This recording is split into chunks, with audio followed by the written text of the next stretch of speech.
আজ সমাজ মন্দিরে যেতে পারতে বৌমা, আগে তো নিয়মিত যেতে, বিশেষ করে এই দিনটাতে। বাবা, আপনার নাতনি অনেক বদলে গেছে, এখন তার অনেক নিজস্ব মতামত হয়েছে। আমাদেরকে অসম্মান করতে, অপমান করতে এখন তার আর বাধে না। আপনি অনেক কষ্ট করে ওকে মানুষ করেছিলেন, কিন্তু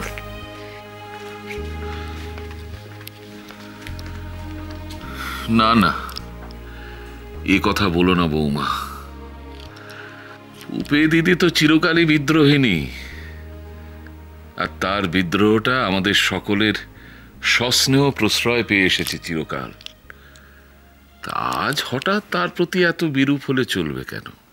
বাবা, আপনি সত্যিটা জানেন না। আমি আপনাকে সত্যি কথা বলছি। আজকে যদি উপায় থাকতো তাহলে আমি ওর হাত পা শিকল দিয়ে বেঁধে রাখতাম। একটু শান্ত হও বৌমা।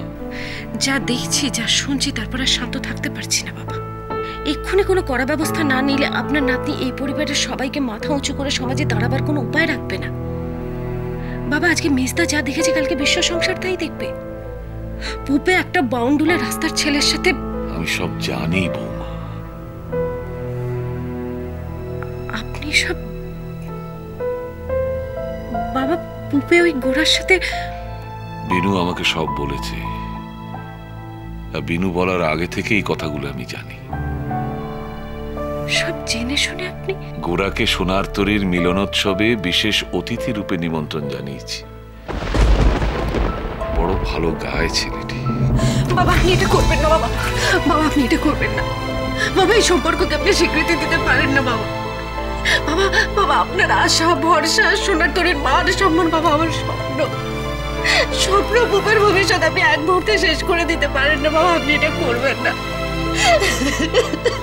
অস্থির হয় না, উঠে বসো। শুধু একটাই অনুরোধ, আমার উপর ভরসা রাখো। তোমার সমস্ত আশঙ্কাকে যদি আমি নস্যাৎ করেও দিই, পুপে দিদির ভবিষ্যৎকে আমি কোনো অনিশ্চয়তার মধ্যে ফেলব না।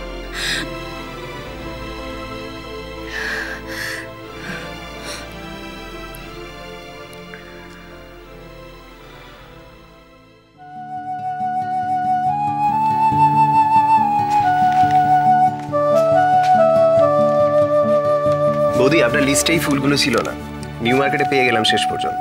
ও সাদা কার্নেশন, এদিকে রাখো সাকু।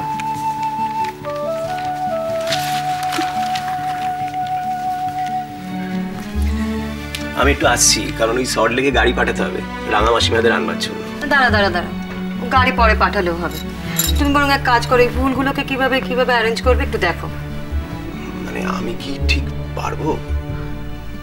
ও তুমি পারবে না? না, কি মুশকিল বলো তো। ওরা সেই কখন সকালবেলায় সমাজ মন্দিরে গেছে, এখনো তাদের ফেরার নাম নেই। আর বাবা তো একাই চলে এলেন। আচ্ছা, আমি কি একটা ফোন করে দেখবো? মানে আমি শুনছিলাম যে ওনার ওই মন্দির থেকে বেরিয়ে গড়িয়াহাটে যাবেন, কি সব কেনাকাটির বাকি আছে। সত্যি এদের কেনাকাটি আর শেষ হয় না। যাকে সাকু শোনো, আমার হাত দুটো জোড়া। তুমি এক কাজ করো, তোমার কাছে রূপার নাম্বার আছে? একটা ফোন করে দেখো। আমি তো ঠিক মানে আচ্ছা, আমি লক্ষণকে একটা ফোন করে জেনে নিচ্ছি যে ওনারা কতদূর আছেন। বেশ, তাই করো। আর শোনো, জিজ্ঞেস করো যে কখন ফিরবে, আর আমি তাড়াতাড়ি ফিরতে বলেছি এটা বলো। ঠিক আছে, আমি এক্ষুনি বলছি।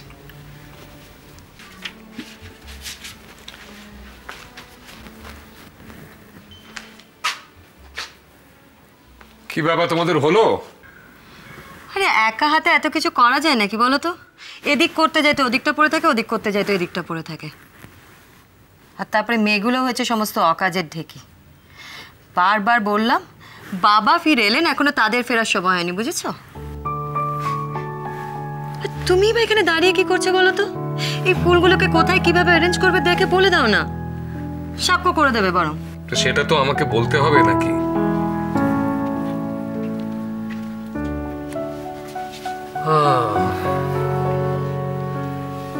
কি এখানটা কি করেছো? তো লাইন সব ভরাট করেছো কেন?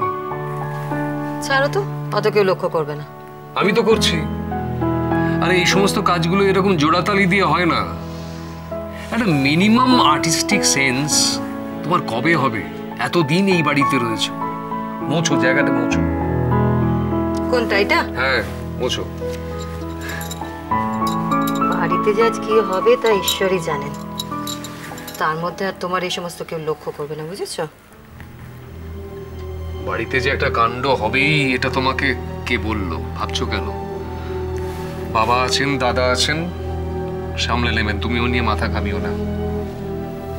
আচ্ছা, বাবার সঙ্গে তো তোমার কথা হয়েছে, কিছু বলেছেন বাবা তোমাকে? মানে রূপের বিয়ের ব্যাপারে কি আজকেই? আমি লিস্ট বদার্ড।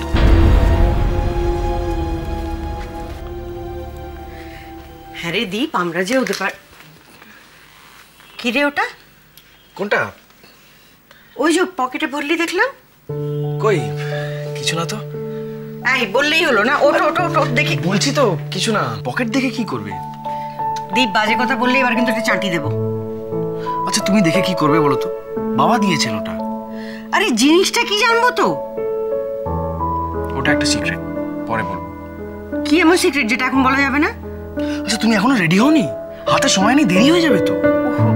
দেখলি তো, তোর সঙ্গে কথা বলতে গিয়ে আমার দেরি হয়ে গেল। শ্বশুরবাড়ির কথা শুনে ছেলের মুখে আর হাসি ধরছে না, না? কি যে বলো না মা। ওহো, যে কারণে এলাম সেটাই তো জিজ্ঞেস করা হলো না। আরে ওদের বাড়ি যে যাবো, কি নিয়ে যাই বলতো? কি আবার নিয়ে যাবে? শোনো ছেলের কথা, বেয়ান বাড়ি যাচ্ছি, খালি হাতে যাওয়া যায় নাকি? খালি হাতে কোথায় যাচ্ছ? আমাকে নিয়ে যাচ্ছ তো? মানে কি বলছিস তুই? আই তোর মতলবটা কি বলতো? তোর কি ঘর জামাই হবার ইচ্ছে হয়েছে? ঘর জামাই? What's that? ভগবান, এই ছেলেকে নিয়ে আমি কি করব? মানে ও বাড়ি থেকে মেয়েকে না এনে আমি নিজের ছেলেকে ও বাড়িতে দিয়ে আসছি, সম্প্রদান করে তোকে দিয়ে আমি খালি হাতে ফিরে আসছি। কি যে বলো না মা। তোমার বকুনি ছাড়া আমি একটা দিনও থাকতে পারবো? আচ্ছা এবার কিন্তু সত্যি সত্যি দেরি হয়ে যাচ্ছে। এই রে সত্যি হ্যাঁ রে, এই মাঘ উৎসব ব্যাপারটা কি আমি তো কিছুই বুঝতে পারছি না। খায় না মাথায় দেয়। ও যাগ্গে মুরুগে একটু ফুল মিষ্টি নিয়ে গেলেই তো হবে, বল? হ্যাঁ হ্যাঁ তাই ভালো। হ্যাঁ যাই তৈরি, আমি তৈরি হতে চললাম, আপনিও দয়া করে তাড়াতাড়ি তৈরি হন।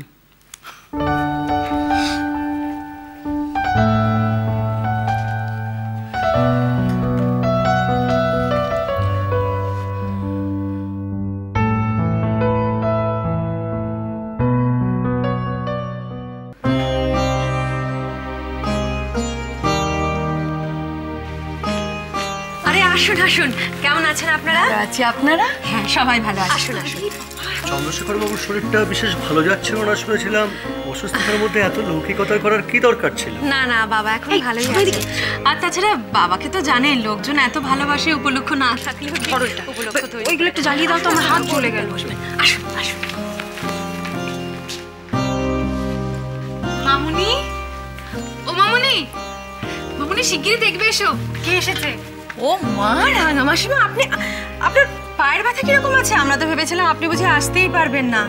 কষ্ট হলেও চলে এলাম, কবে আছি কবে নেই। এই সমস্ত আচার অনুষ্ঠানে না আসলে আত্মীয় স্বজনের সাথে দেখা করার সুযোগই হয় না। সেই তো। তা বড় বউ কোথায়? এই কোথায় রে, বড় মা কোথায়? বড় মা ওই দিকটাই বোধহয়। তুমি চলো ওই দিকে আছে, যান যান মাসি। কানাই না, ওই দিকে চলো।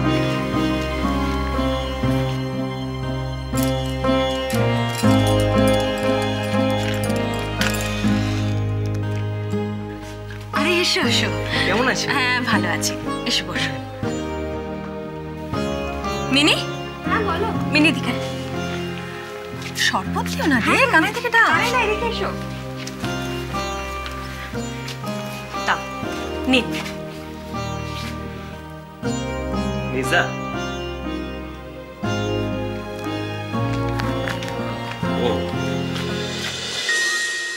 গানিরো